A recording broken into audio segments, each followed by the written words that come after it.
Shalom saudara yang diberkati oleh Tuhan kita Yesus Kristus. Mari kita memuji kebesaran Tuhan. Kita mau menyembah dan meninggikan Tuhan. Kita tahu tanpa Tuhan kita tidak bisa berbuat apa-apa. Mari kita mulai segala sesuatu aktivitas kita dengan pertolongan daripada Tuhan. Mari kita sembah Tuhan. Haleluya. Jesus, thank you Lord.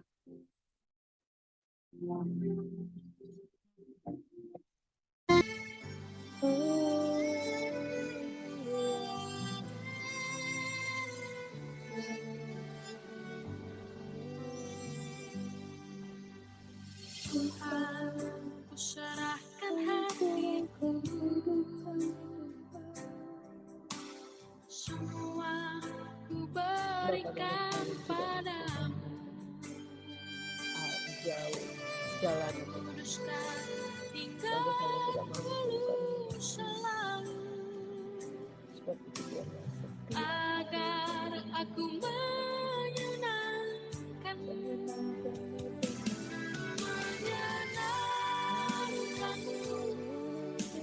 senangkanmu. Hanya itu kerinduanku,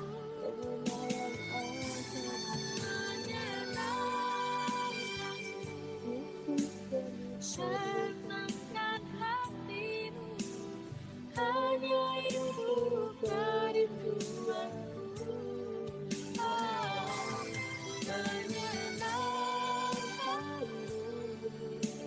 senangkan hatimu. Hanya itu kerinduanku, hanya itu kerinduanku, hanya itu kerinduanku.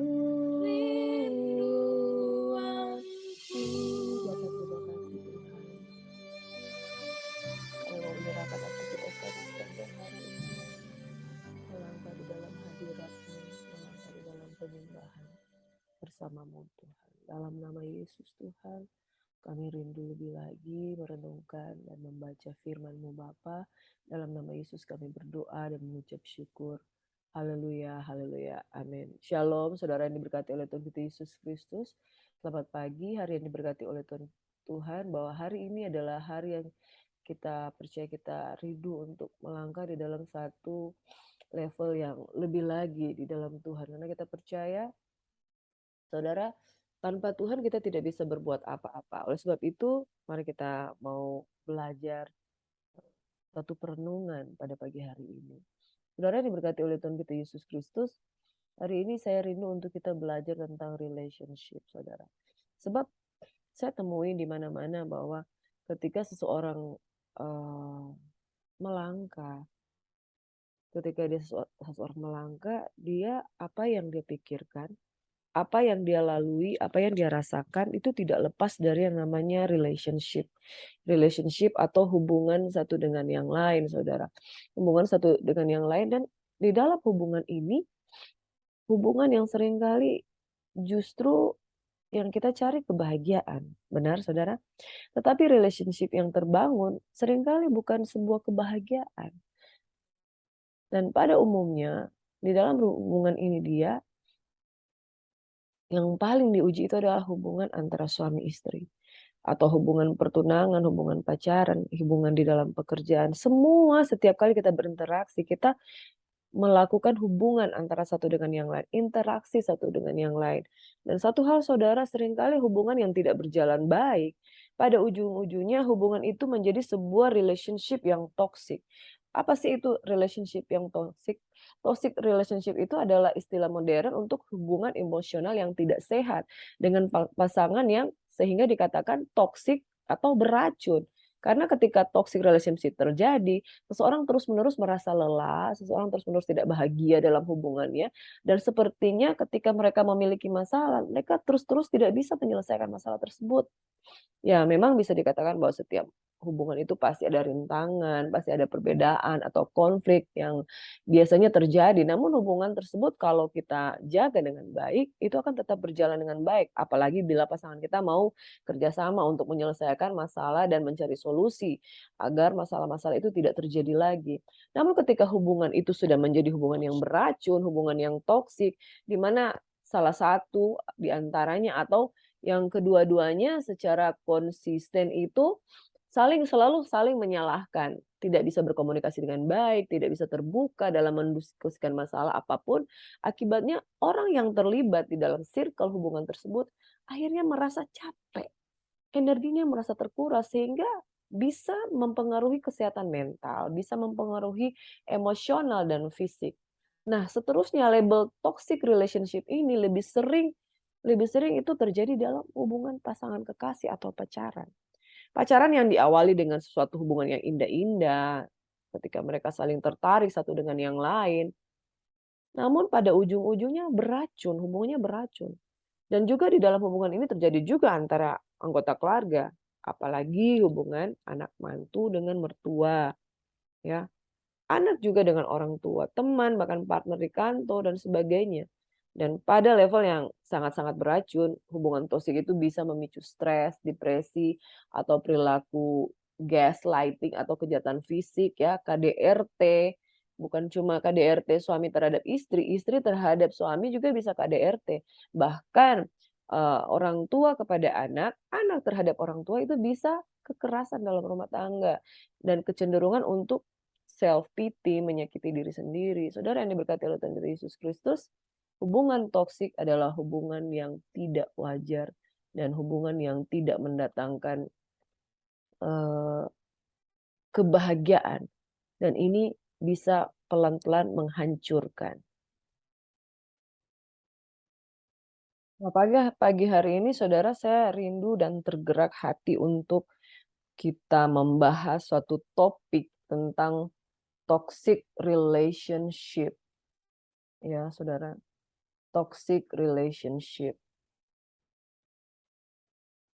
Berbicara soal toxic relationship, ini saya lihat ini terjadi begitu begitu apa ya, begitu banyak di mana-mana. Pada saat kita mencari Tuhan, anak-anak Tuhan mencari Tuhan, menyenangkan hati Tuhan, tapi ternyata ada anak-anak Tuhan yang tidak lepas dari satu hubungan yang toksik. Ada anak-anak Tuhan yang sudah mengalami lahir baru, mereka sudah memiliki sebuah kehidupan pernikahan yang terlihat sempurna dari luar, yang bahkan tayangan dan tampilan di sosial media begitu sempurna, tetapi di dalamnya itu ada kehancuran dan satu hubungan yang saling beracun satu dengan yang lain, Saudara. Yang kita lihat bahwa toxic relationship ini betul-betul ada dan membawa begitu banyak masalah dalam kehidupan orang-orang yang, eee, belum mengenal Tuhan ataupun orang-orang yang sudah mengenal Tuhan. Sebab ciri-ciri toxic relationship ini tidak bisa berkomunikasi dengan baik. Bayangkan saudara di dalam satu rumah tangga, pasangan suami istri berjalan bersama, bergandengan tangan, tapi nggak bisa komunikasi satu dengan yang lain. Di hadapan orang lain mereka bisa berhubungan, tapi antara satu dengan yang lain itu tidak bisa berkomunikasi. Yang kedua, ciri-ciri toxic relationship itu penuh kecemburuan yang tidak rasional. Ya, jadi ada kekhawatiran berlebihan, ada kepanikan berlebihan, pasangannya akan diambil dan lain sebagainya. Yang berikutnya, ciri-ciri yang berikutnya itu tidak saling mendukung. Suami itu antipati dengan istri, istri antipati dengan suami, tidak saling mendukung, kegiatan masing-masing itu tidak saling mendukung. Yang berikutnya ciri-cirinya adalah pasangan yang posesif. Pasangan yang posesif setiap kali pasangannya untuk melakukan sesuatu, dia khawatir berlebihan dan dia merasa, terancam terancam dengan keadaan orang-orang yang berusaha memiliki pasangannya. Jadi saling posesif, saling berusaha menguasai satu dengan yang lain. Yang kelima, ciri-ciri hubungan yang toksik karena sudah saling sakit satu dengan yang lain, satu dengan yang lain sudah tidak mau jujur satu dengan yang lain. Yang ciri-ciri berikutnya, yang keenam adalah tidak saling menghargai. Karena kehidupan hubungan suami istri itu sudah teracuni satu dengan yang lain, mereka sudah tidak bisa melihat kelebihan satu dengan yang lain. Mereka tidak bisa melihat kebaikan, hal-hal yang positif dari pasangan. Yang mereka lihat itu hanya hal-hal negatif, sehingga susah untuk saling menghargai. Yang ketujuh, karena begitu hatinya sudah pahit, hatinya sudah dipenuhi dengan hal-hal negatif thinking, pasangan merasa diacuhkan. Suami eee, tidak lagi menafkahi istri, istri tidak bisa lagi melayani suami. Demikian juga pasangan-pasangan pacaran, juga di dalam hubungan pekerjaan. Sudah saling mengacuhkan, pimpinan mengacuhkan bawahan, bawahan mengacuhkan pimpinan. Yang ke-8 ciri-cirinya adalah tidak saling mengerti. Jadi apapun yang menjadi, perkataan dari pasangannya, yang satu sudah antipati, tidak mau menerima masukan karena tidak saling mengerti, yang ada hanyalah baku hantam terus, ya. Yang ke-9, ujung-ujungnya ya saling bertengkar, argumentasi argumentasi yang tidak ada akhirnya, yang selalu membawa percekcokan, teriakan, piring terbang, hampir selalu terjadi ketika hubungan yang toksik itu terjadi. Saling bertengkar satu dengan yang selalu saling menyalahkan. Yang berikutnya ujung-ujungnya terjadi perilaku finansial yang negatif. Perilaku finansial negatif yang suami mulai menyimpan rahasia tentang keuangan, yang istri mulai posesif dengan keuangan, yang istri mulai menyalahkan suami, suami menyalahkan istri. Hubungan finansial itu menjadi negatif ketika terjadi ekonomi memburuk, itu saling menyalahkan, saling menyimpan uang, tidak mau saling terbuka. Perilaku finansial negatif yang berdampak pada tentunya berkat-berkat Tuhan akan menjauh dari hubungan yang toksik seperti ini. Yang ke-11 itu adalah memutus hubungan dengan pihak lain. Karena hubungannya tidak sehat, akhirnya mulai memutuskan hubungan dengan pihak lain, misalnya dalam hubungan suami istri. Akhirnya pasangan yang ada di dalam mulai memutus hubungan tali silaturahmi dengan keluarga yang lain, dengan mertua, dengan saudara-saudara yang lain, mulai menutup diri dan memutuskan hubungan satu dengan yang lain. Yang ke-12 akhirnya karena hubungan yang toksik ini seperti benang kusut yang sudah terlalu banyak masalah, akhirnya menjadi sebuah stres yang berkepanjangan, menjadi stres yang membawa depresi yang sehingga orang merasa terlalu banyak masalah di dalam kehidupannya. Ujung-ujungnya membuat, pribadi-pribadi yang terlibat di dalam toxic relationship ini menjadi kehilangan jati diri sendiri. Dia nggak tahu lagi dia siapa, dia merasa dirinya tidak berharga, dia merasa dirinya bukan lagi orang yang positif positif vibe, dan dia juga merasa orang yang kehilangan, "Saya ini siapa? Saya berubah banyak," Saudara. Kehilangan jati diri sendiri membuat dia semakin stres dan ujung-ujungnya, eee merasa bahwa dia kehilangan nilai dalam kehidupannya. Saudara, yang selanjutnya ciri-ciri yang berikutnya, pasangannya tidak mau berusaha. Saling cuek dan pasangan tidak mau berusaha, rumah tangga berantakan, ya hubungan bisnis berantakan. Ya jikalau pasangan tidak mau berusaha, akhirnya yang terjadi adalah seseorang yang terlihat berjuang sendiri. Seseorang yang terlihat berjuang untuk mempertahankan sesuatu yang baik tanpa mendapatkan dukungan dari siapapun. Anda mulai berjuang sendiri, Anda mulai merasa ditinggalkan, disinilah buntut-buntutnya mulai berpikir, "Saya mau pisah, saya mau sendiri aja. Saya tidak merasakan kebahagiaan dalam rumah tangga ini. Kenapa orang lain bisa? Kenapa rumah tangga saya tidak bisa?" Dan ketika Anda mulai berjuang sendiri, buntut-buntutnya adalah you not happy, Anda merasa tidak bahagia. Saudara, ini merupakan sebuah benang kusut yang tidak terurai, yang semakin banyak ketika orang lain, pihak ketiga campur tangan. Disinilah terjadi struggle yang sangat luar biasa dan bisa mengakibatkan gangguan kejiwaan, depresi, tekanan mental, ujung-ujungnya mengalami sakit penyakit. Saudara, bahaya dari toxic relationship ini, saudara. Bahaya dari toxic relationship ini adalah membawa kehidupan iman kita itu menjadi runtuh. Ketika hubungan toksik ini terjadi di dalam sebuah relationship pernikahan, sekalipun engkau memulai segala sesuatu awalnya dengan cinta, sekalipun engkau memulai segala sesuatu dengan kasih sayang, semua toxic relationship ini terjadi karena pengertian yang tidak benar dari awal tentang arti sebuah relationship, arti sebuah pernikahan. Dan ketika pernikahan diserang oleh relationship yang toksik, saudara, sekalipun engkau memulai dengan sesuatu pernikahan yang hebat dan luar biasa, ujung-ujungnya iblis akan meniupkan satu kata yang menakutkan, cerai, cerai, cerai, cerai, cerai, dan cerai. Saudara, kalau iblis sudah meniupkan kata cerai, apalagi di dalam hubungan yang toksik, ini pasangan yang satu itu sudah tidak mau berusaha, sudah tidak mau berjuang, Anda seolah-olah berjuang sendiri, dan iblis akan mengambil keuntungan yang begitu hebat di dalam sebuah relationship yang toksik. Ketika toxic relationship menyerang sebuah hubungan, hubungan itu membuat seseorang, salah satu pihak yang ada di dalamnya merasa tidak didukung, direndahkan, atau merasa kehidupan pribadinya itu selalu terus-menerus diserang.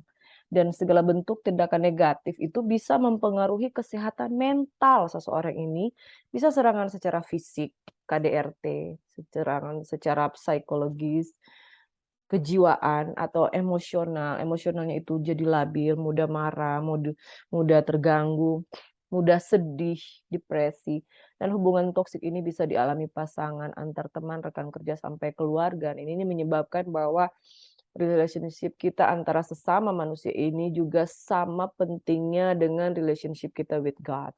Relationship kita dengan sesama, dengan sekitar kita itu merupakan hubungan yang harus kita sangat-sangat perhatikan, karena ini juga sangat penting, selain juga sangat mengganggu hubungan kita dengan Tuhan. Karena hubungan yang toksik ini membuat kita jadi orang yang jatuh di dalam dosa, karena kita menyimpan kemarahan, menyimpan kesedihan, menyimpan dendam dan iri hati. Dan firman Tuhan katakan dalam Yesaya 59 ayat 1 dan 2, bukan tangan Tuhan tidak kurang panjang untuk menolong, atau telinga Tuhan kurang tajam untuk mendengar, tapi yang menjadi pemisah antara engkau dengan Tuhan adalah segala dosa-dosa. Ketika kita terlibat di dalam sebuah hubungan yang relationship dengan toksik, otomatis hidup kita itu menyimpan satu dosa di dalam kehidupan kita, membuat kita merasa, kenapa saya merasa jauh dari Tuhan? Kenapa saya tidak bisa merasakan hadirat Tuhan? Kenapa saya berdoa setiap hari Minggu, tapi saya tidak merasakan sebuah sentuhan dari Tuhan? Ya benar, itu memang benar saudara. Kenapa? Karena hati kita dipenuhi dengan kebencian. Hati kita dipenuhi dengan masalah, hati kita dipenuhi dengan problem-problem yang membuat kita akhirnya merasa jauh dari Tuhan. Dalam hubungan psikologis, dalam satu kehidupan secara psikologis, cara untuk pulih yaitu masing-masing kedua, misalnya pasangan ini atau rekan kerja atau siapapun orang yang terlibat di dalam hubungan yang toksik, cara untuk pulih itu adalah sama-sama harus memiliki keinginan untuk berubah. Jadi keinginan berubah itu, kalau cuma dari salah satu pihak itu akan sulit, dan kalau itu cuma di salah satu pihak, yang satu pihak itu harus berdoa supaya yang sama-sama itu juga mau berubah. Yang kedua sama-sama mau berusaha, yang ketiga paling tidak harus mencari pertolongan profesional. Dan kalau misalnya salah satu pasangan itu belum bisa, ya memang itu harus didoakan.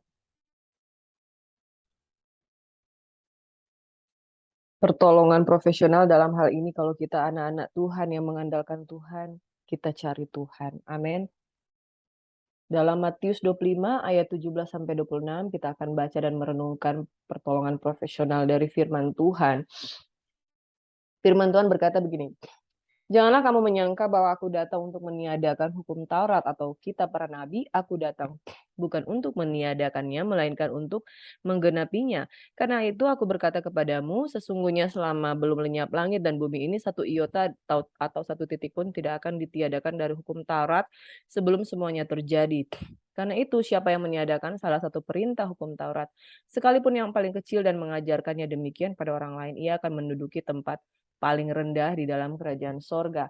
Tapi siapa yang melakukan dan mengajarkan segala perintah-perintah hukum Taurat, ia akan menduduki tempat yang tinggi dalam kerajaan sorga. Maka aku berkata kepadamu, jika hidup keagamaanmu tidak lebih benar daripada hidup keagamaan ahli-ahli Taurat dan orang-orang Farisi, sesungguhnya kamu tidak akan masuk dalam kerajaan sorga. Ayat 21, kamu telah mendengar yang difirmankan kepada nenek moyang kita, jangan membunuh. Siapa yang membunuh harus dihukum. Tapi aku berkata kepadamu, setiap orang yang marah terhadap saudaranya harus dihukum. Siapa yang berkata kepada saudaranya kafir harus dihadapkan di mahkamah agama, dan siapa yang berkata jahil harus diserahkan ke dalam neraka yang bernyala-nyala. Sebab itu jika engkau mempersembahkan persembahanmu di atas mezbah dan engkau teringat akan sesuatu yang ada dalam hati saudaramu terhadap engkau, tinggalkanlah persembahanmu di depan mezbahmu itu dan pergi berdamai dahulu dengan saudaramu, lalu kembali untuk mempersembahkan persembahanmu itu. Segeralah berdamai dengan kawanmu segeralah berdamai dengan lawanmu selama engkau bersama-sama dengan dia di tengah jalan, supaya lawanmu itu jangan menyerahkan engkau kepada hakim, dan hakim itu menyerahkan engkau kepada pembantunya, dan engkau dilemparkan ke dalam penjara. Aku berkata kepadamu, sesungguhnya engkau tidak akan keluar dari sana sebelum membayar hutangmu sampai lunas. Saudara yang diberkati Tuhan kita Yesus Kristus, perkataan ini adalah perkataan Tuhan Yesus Kristus kepada setiap kita, bahwa setiap ketentuan firman Tuhan itu tidak ada satu iota pun yang dapat kita hilangkan atau kita tambah-tambahkan dalam firman Tuhan. Dan firman Tuhan hari ini dengan jelas mengingatkan bahwa kita harus menjaga kehidupan kita itu, kita harus menjadi pribadi yang tidak boleh marah dengan saudara kita. Berbicara tentang sebuah relationship yang toksik, bagaimana kita pulih dari hubungan yang toksik, kita belajar lewat firman Tuhan tadi yang sudah kita baca. Yang pertama, jangan menyimpan amarah atau benih kebencian di dalam ayat yang ke-22. Tetapi aku berkata kepadamu, setiap orang yang marah terhadap saudaranya harus dihukum.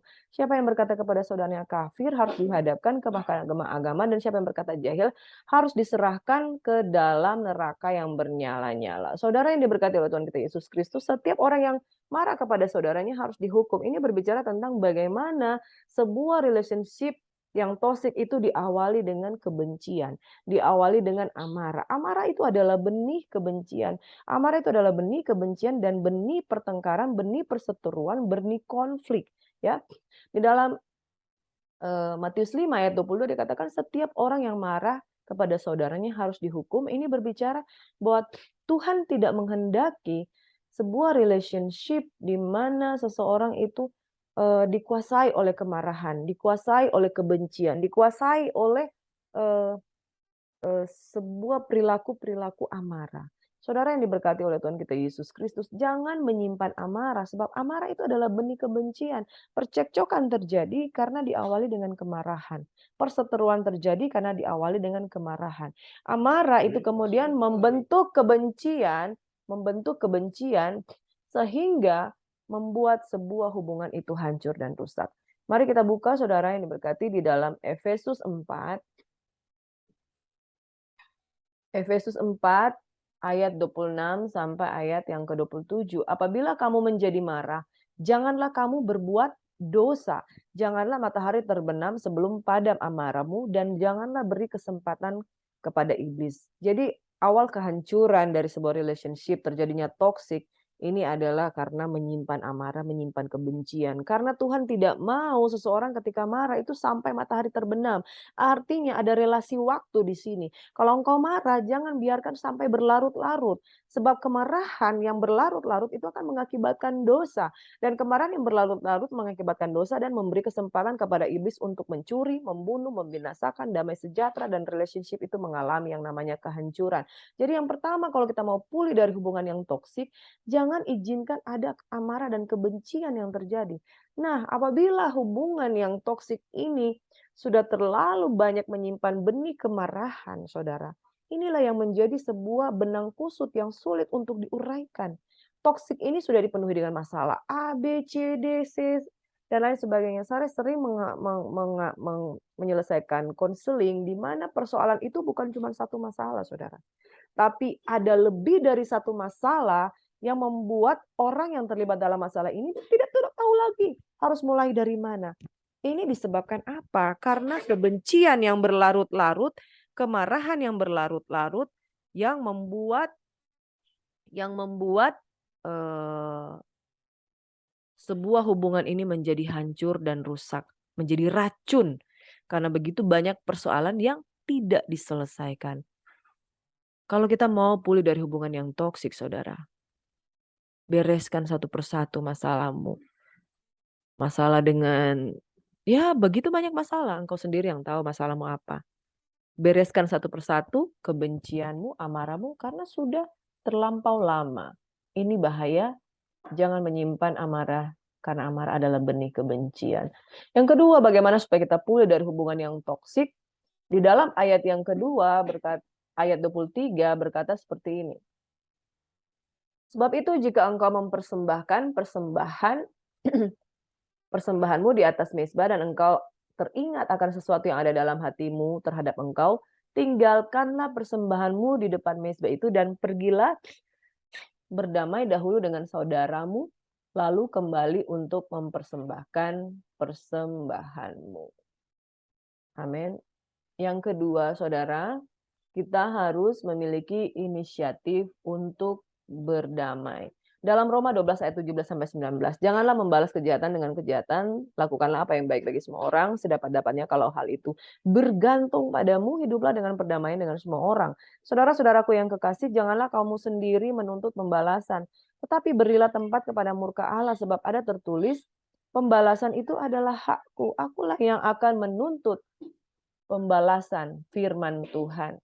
Jadi saudara harus ada inisiatif berdamai. Sedapat-dapatnya kalau hal itu bergantung padamu, hiduplah dengan perdamaian dengan semua orang. Jadi harus ada usaha, harus ada inisiatif untuk melakukan perdamaian. Yang istri mulai mendekati suaminya, yang suami mulai mendekati istrinya.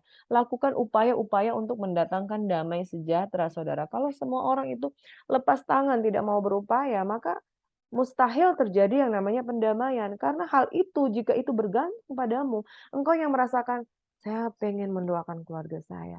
Saya rindu untuk keluarga saya dipulihkan. Mulailah dari dirimu sendiri, saudara. Mulailah bertindak. Hempaskan egomu, hempaskan keakuanmu, hempaskan bagaimana rasa sakitmu yang mengalami abuse ya. Abuse atau engkau rasa teraniaya hati dan perasaanmu. Lepaskan, tanggalkan itu semua. Datang kepada Tuhan dan minta kemampuan daripada Tuhan dan lakukan pendamaian, saudara. Ada amin, saudara yang diberkati oleh Tuhan kita Yesus Kristus. Kita mau punya inisiatif untuk berdamai. Amin. Kita mau punya inisiatif untuk berdamai. Tinggalkan persembahanmu itu dan pergi berdamai dahulu dengan saudaramu. Bahkan di dalam ayat yang ke-23 itu berkata seperti ini. Di dalam ayat yang ke-23 itu berkata seperti ini. Jika engkau mempersembahkan persembahanmu di atas mezbah dan engkau teringat akan sesuatu yang ada di dalam hati saudaramu terhadap engkau. Bukan cuma apa yang di dalam hati kita, tetapi apa yang ada di dalam hati saudara kita. Hati istri kita yang mungkin dia sedang kecewa, dia sedang marah, dia sedang benci terhadapmu. Jadi mungkin bisa saja kita merasa tidak marah dengan siapa-siapa, tapi ada orang lain yang marah, ada orang lain yang benci dengan kita. Jikalau itu engkau teringat, Tuhan katakan, letakkan persembahanmu dan berdamai dengan dia. Jadi betapa Tuhan sangat menginginkan inisiatif dari kita, bertindak saudara. Bertindak keluar dan upayakanlah perdamaian.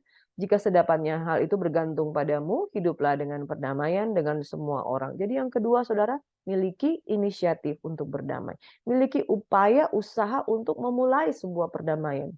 Saya pernah melayani satu buah keluarga muda di mana yang pasangannya tidak mau bertindak, yang lainnya tidak mau bertindak. Akhirnya ada pihak ketiga yaitu hamba-hamba Tuhan yang mau terlibat untuk memperdamaikan kedua belah pihak ini. Sampai akhirnya yang satu mulai tergerak, yang satu mulai juga tergerak, dan akhirnya pelan-pelan mereka mulai bangun keinginan mereka untuk berdamai. Benih yang sedikit ini terus dibangun. Kerinduan untuk berdamai, kerinduan untuk berdamai, kerinduan untuk berdamai. Sehingga akhirnya keduanya dipertemukan. Dan ketika keduanya dipertemukan, diperdamaikan, ternyata Tuhan buat mujizat, saudara. Jadi jangan menyerah kalau salah satunya tidak mau diubahkan. Kalau salah satu pasangan itu tidak mau mengalami perubahan, terus sampaikan firman Tuhan. Sebab firman Tuhan itu seperti air. Seperti air yang terus akan menjadi yang melunakkan hati. Melunakkan hati sehingga pada akhirnya mulai tergerak untuk mulai masuk di dalam pendamaian. Dan pendamaian itu terjadi, saudara. Puji Tuhan, saudara. Miliki inisiatif berdamai. Seringkali itu harus ditopang oleh orang sekeliling kita. Tetapi yang paling utama, kalau pasangan ini dua-duanya memiliki inisiatif berdamai, Tuhan pasti akan bekerja secara luar biasa. Yang ketiga, bagaimana supaya kita pulih dari hubungan yang toksik. Yang ketiga, kita harus menghargai mezbah Tuhan. Firman Tuhan katakan tadi di dalam ayat 23, jika engkau teringat barang sesuatu yang ada di dalam hati saudaramu, tinggalkan persembahanmu, letakkan persembahanmu dan berdamai dulu dengan dia, lalu engkau kembali mempersembahkan persembahanmu ketika engkau sudah damai. Saudara, ketika kita menyadari bahwa kita penting sekali untuk menghargai mezbah Tuhan, Artinya ketika kita mau menghargai mezbah Tuhan, saat kita mempersembahkan, saat kita menjadi orang yang kita katakan kita beribadah, saat kita katakan kita menjadi orang yang percaya Tuhan, kita mau menghargai hubungan kita dengan Tuhan, kita harus membersihkan, menguduskan hati kita sebelum kita datang kepada Tuhan. Sehingga kita bukan menjadi orang yang tidak munafik, kita datang mempersembahkan persembahan kepada Tuhan, kita clear-kan dulu masalah kita dengan yang lain. Kita tidak bisa menyimpan sesuatu di hadapan Tuhan. Tuhan tahu kok kalau engkau dan memiliki masalah dengan orang lain. Engkau letakkan dulu persembahanmu. Dan letakkan bukan berarti, sudahlah kita kok hubungan saya tidak beres, jadi kita nggak mau lagi beribadah. Jangan, bukan seperti itu saudara. Bagaimana kita menghargai mezbah Tuhan? Karena mezbah Tuhan itu kudus, kita menyadari kita ada masalah dengan pasangan kita menyadari kita ada masalah dengan sesama, dengan orang lain, dengan bos kita atau dengan siapapun, kita segera lekas-lekas berdamai supaya kita bisa kembali untuk mempersembahkan korban. Jangan jadikan alasan untuk kita tidak mau kembali melayani. Jangan jadi alasan kita tidak mau kembali membangun hubungan dengan Tuhan. Jangan kita menjadikan alasan kita mau kembali tidak mau melayani karena alasan, karena hubungan saya dengan keluarga saya lagi tidak beres, udahlah saya mau berhenti melayani dulu, saya quit dulu sampai di sini. Saya mau clear-kan hubungan kita dengan keluarga. Saudara, ini jangan menjadi alasan untuk kita berhenti menyembah Tuhan. Jangan jadi alasan untuk kita berhenti untuk melayani, tapi jadikan ini sebuah patokan bahwa saya perlu mengembalikan kekudusan rumah tangga saya. Saya perlu kembali memulihkan kekudusan hubungan saya dengan sesama. Ketika kita menghargai mezbah Tuhan, kita tidak akan menyimpan kepahitan itu dengan berlambat-lambat. Ibrani 12 ayat 14-15 begini berkata, berusahalah hidup damai dengan semua orang dan kejarlah kekudusan. Sebab tanpa kekudusan tak seorang pun akan melihat Tuhan. Jagalah supaya jangan ada seorang pun menjauhkan diri dari kasih karunia Allah, agar jangan tumbuh akar yang pahit yang menimbulkan kerusuhan dan yang mencemarkan banyak orang. Kita tahu bahwa tanpa kekudusan kita tidak bisa melihat Tuhan. Dan tanpa berdamai satu dengan yang lain, kita tidak hidup kudus. Itu sebabnya kalau kita menghargai mezbah Tuhan, cepat-cepat kita mengklirkan kehidupan kita yang tidak beres.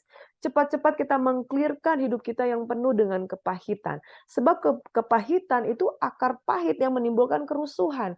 Akar pahit yang menjauhkan kita hidup dari kasih karunia Allah. Ini saudara, kadang ada orang yang salah mengerti.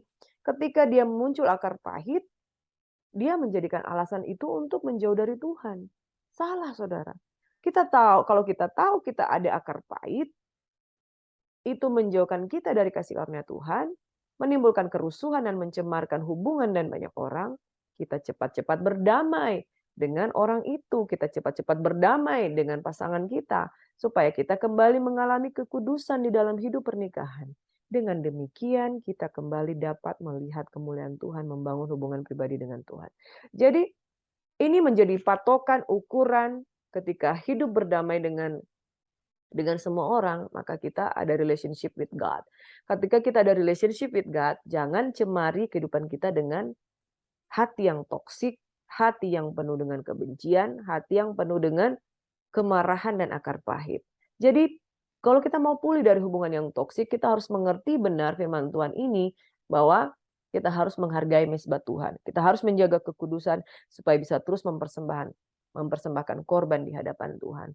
Hal yang keempat, supaya kita pulih dari hubungan yang toksik, saudara, mengampuni adalah merupakan sebuah keharusan. Mengampuni merupakan adalah sebuah keharusan di dalam kehidupan kita, saudara yang diberkati oleh Tuhan kita Yesus Kristus. Jadi saya ulangi untuk yang pulih hubungan dari yang toksik yang ketiga, itu hargai mezbah Tuhan, berusahalah hidup damai dengan semua orang, kejarlah kekudusan, sebab tanpa kekudusan tidak seorang pun akan melihat Tuhan, dan jagalah supaya jangan ada seorang pun menjauhkan diri dari kasih karunia Allah, agar jangan tumbuh akar yang pahit yang menimbulkan kerusuhan dan yang mencemarkan banyak orang. Yang keempat, mengampuni adalah keharusan. Mengapa, saudara? Mengampuni adalah keharusan, sebab kalau kita mengampuni, maka Bapa di surga juga mengampuni.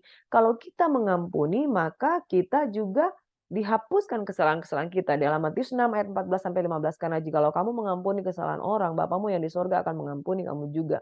Tetapi jikalau kamu tidak mengampuni orang lain, Bapamu juga tidak akan mengampuni kesalahanmu. Saudara yang diberkati oleh Tuhan kita Yesus Kristus, hidup kita itu bukan cuma di dunia ini loh, tapi hidup kita itu adalah untuk kekekalan. Untuk apa engkau mempertahankan hidup dengan penuh kebencian, engkau berpikir engkau akan hidup selama-lamanya? Tidak, saudara. Engkau harus memilih untuk mengampuni, karena selangkah itu maut. Kita nggak tahu 1, 2, 3 hari ke depan mungkin bisa saja kita kita meninggal. Dan kalau tanpa pengampunan, akhir dari kehidupan kita itu pasti neraka, saudara. Tidak ada pilihan tempat lain bagi orang yang tidak mengampuni, apalagi dikuasai oleh kepahitan. Sebuah relationship yang toksik dipenuhi dengan kehidupan yang tidak memiliki satu kata. Yaitu apa, saudara? Engkau mungkin punya harta, engkau mungkin punya rumah, engkau punya banyak warisan, pekerjaan yang baik, tapi engkau tidak punya satu hal. Yaitu apa? Pengampunan. Hubungan yang toksik karena memiliki hubungan yang dikuasai oleh kebencian. Hubungan yang toksik karena memiliki hubungan yang tidak mau ada pemulihan. Hubungan yang toksik karena pasangan ini, hubungan bisnis ini, relationship ini antara orang tua dan anak, antara menantu dan mertua, tidak memiliki satu hal, yaitu apa? Pengampunan. Pengampunan adalah keharusan. Pengampunan itu adalah motor penggerak terbesar dan motor penggerak yang paling hebat untuk seseorang melakukan upaya-upaya pendamaian. Seseorang yang mau mengampuni, dia bisa mengalah kok. Seseorang yang mau mengampuni, dia bisa katakan, oke, saya mau berusaha untuk relationship ini. Tapi orang yang tidak mau mengampuni, dia menjadikan masalahnya sebagai dasar untuk suatu hubungan yang lebih rusak, satu hubungan yang lebih jelek, satu hubungan yang lebih hancur. Dan ujung-ujungnya, saudara, relationship ini tidak bisa dipertahankan. Saudara yang diberkati oleh Tuhan Yesus Kristus, ingat, Tuhan tidak menghendaki perceraian dan Tuhan tidak menghendaki untuk setiap kita masuk ke dalam kebinasaan. Mari kita mau menjadi pribadi-pribadi yang mengampuni, saudara. Kita ulang dari yang pertama, saudara, jangan menyimpan amarah atau benih kebencian. Yang kedua, miliki inisiatif berdamai. Yang ketiga, hargai mesbah Tuhan, hargai kekudusan Tuhan sehingga kita berjaga-jaga dengan kehidupan kita. Yang keempat, mengampuni adalah sebuah keharusan yang kita harus lakukan dengan sungguh-sungguh. Kita harus upayakan pengampunan itu dan berdamai dengan semua orang. Dan pada akhirnya, saudara-saudara yang diberkati oleh Tuhan kita Yesus Kristus, angkat tanganmu, angkat hatimu, dan berserah kepada Tuhan. Katakan, Tuhan, pulihkan hidup saya dari sebuah hubungan yang toksik. Karena hubungan yang toksik itu tidak mendatangkan berkat di dalam kehidupan kita. Mari saudara-saudara, kalau engkau memiliki pergumulan, engkau bisa hubungi nomor yang sudah kita berikan dan kita akan berdoa, kita akan mendoakan relationship keluarga-keluarga, dan saya sangat terbeban dengan keluarga-keluarga muda yang memiliki masalah-masalah dalam rumah tangga. Kiranya Tuhan bekerja dalam kehidupan mereka. Mari kita satu dalam doa. Bapak, terima kasih buat firman Tuhan pada pagi hari ini. Biarlah kami yang memiliki hubungan relationship yang toksik seperti benang kusut, kami berdoa agar Tuhan hadir di tengah-tengah kehidupan mereka, khususnya keluarga-keluarga muda yang membutuhkan uluran tangan Tuhan yang belum memiliki banyak hikmat. Tuhan, biarlah Engkau menjadi hikmat bagi mereka, takut akan Tuhan ada dalam kehidupan mereka, sehingga mereka boleh diselamatkan dari hubungan yang toksik, yang membuat relationship mereka hancur dan menjauh daripada berkat-berkat Tuhan. Kami berdoa Bapak dalam nama Yesus, siapapun keluarga-keluarga muda, keluarga-keluarga yang juga sudah beranjak ke jenjang yang lebih lama Tuhan, kami berdoa agar mereka dipulihkan relationship kuasa Tuhan, antara bawahan dengan atasan, antara sahabat, dan juga pertemanan-pertemanan lainnya. Biarlah mereka menghargai mesbah Tuhan. Orang yang menghargai mesbah Tuhan akan menjaga hidupnya senantiasa kudus, tak bercacat di hadapan Tuhan, menjauhkan diri dari akar pahit yang menimbulkan kerusuhan dan mencemarkan banyak orang. Kami berdoa dalam nama Yesus, dipulihkan dalam nama Yesus relationship yang toksik, dipulihkan dalam nama Yesus. Ini doa kami Tuhan, berkati mereka yang sakit, berkati mereka yang depresi Tuhan, agar keluar dari kebencian, kesehatan, kekuatan menjadi bagian mereka untuk menjadi pribadi-pribadi yang pulih dan menjadi berkat untuk nama Tuhan kami Yesus Kristus. Dalam nama Yesus kami berdoa dan mengucap syukur. Kembali kami mau menyembah Tuhan. Dalam nama Yesus kami berdoa. Haleluya, haleluya. Amin. Terima kasih Bapak di surga. Terima kasih buat pagi hari ini Tuhan. Kalau bukan Tuhan yang menjaga kehidupan kami, mustahil kami mampu, Bapa. Bukan kuat dan gagah kami untuk kami bangun sebuah relationship dengan pasangan kami, dengan rekan kerja kami, dengan rekan pelayanan kami. Tuhan kiranya beracara bagi relationship jemaat kasih Tuhan yang datang di hadapan-Mu pada pagi hari ini. Hanya dekat kasih-Mu, Bapa. Berbeda keyakinan, berbeda agama, untuk saling menghargai, menghormati satu dengan yang lain, Bapa. Apa kami serahkan kehidupan kami ke dalam tangan-Mu, Tuhan. Dan kami percaya bahwa orang yang tetap mengenal Tuhan akan tetap kuat dan bertumbuh. Dalam nama Yesus, kami menyerahkan aktivitas kami sepanjang hari ini, Tuhan. Kami percaya Engkau turut bekerja dalam segala hal untuk mendatangkan kebaikan bagi semua orang yang mengasihi Engkau, Tuhan. Dalam nama Yesus kami berdoa dan mengucap syukur. Haleluya, haleluya, amin. Melihat rupa, namun Kau memandangku sampai ke kedalaman hatiku.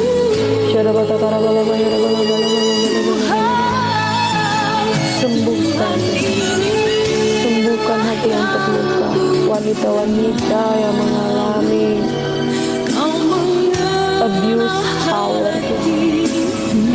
wanita-wanita yang mengalami percederaan, wanita-wanita yang mengalami rumah tangga yang sulit, ekonomi yang sukar, suami yang sulit, Tuhan, untuk dipercaya. Biarlah kekudusan rumah tangga dipulihkan dalam nama Yesus. Hamba mengharapkan hati dan pikiran hamba untuk mendukung orang-orang yang membutuhkan. Wanita-wanita yang kuat di luar sana, jadilah kuat. Karena kasih Tuhan cukup bagimu. Kau harus ingat, hidup itu bukan soal hidup yang ada di dunia ini, tapi ada kehidupan kekal di akhir zaman. Utamakan pengiringanmu kepada Tuhan. Mengampuni lebih sulit, mengampuni lebih sulit. Sebab kasih Tuhan terlalu cukup bagi kita.